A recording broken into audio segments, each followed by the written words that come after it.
దీపాదాస్ మున్షి గారు, వారితో పాటు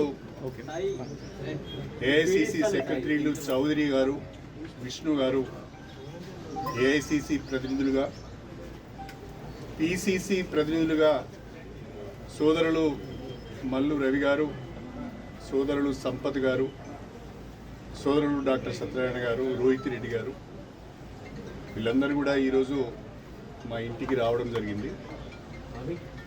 వారందరూ కూడా అటు ఏఐసి నుంచి ఏఐసిసి నుంచి ఇటు పిసిసి నుంచి మీరు పార్టీలోకి రావాలి, తెలంగాణలో కాంగ్రెస్ పార్టీని బలోపేతం చేయడానికి మాతో కలిసి పనిచేయాలని చెప్పి ఒక ఆహ్వానం నాకు ఇచ్చారు. నేను నా శ్రేయోభిలాషులు, నాతో ఇన్ని రోజులు కలిసి ప్రయాణం చేసిన కార్యకర్తలు, వాళ్ళందరితో కూడా మాట్లాడి త్వరలోనే నా నిర్ణయాన్ని చెప్తానని చెప్పి పెద్దలు దాస్ మున్షి గారికి తెలియజేయడం జరిగింది. In a day or two I will take a decision after consulting my followers and after consulting my well-wishers and my workers.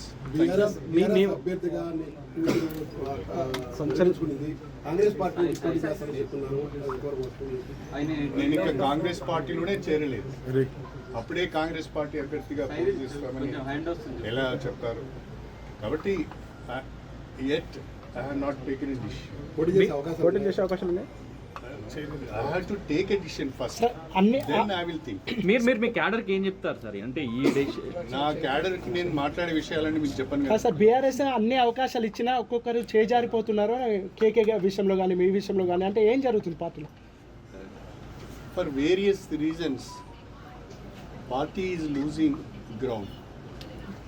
For various reasons people are moving away from BRS.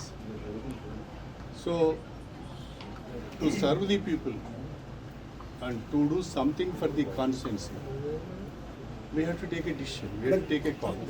ఉమ్మడి వరంగల్ జిల్లాలో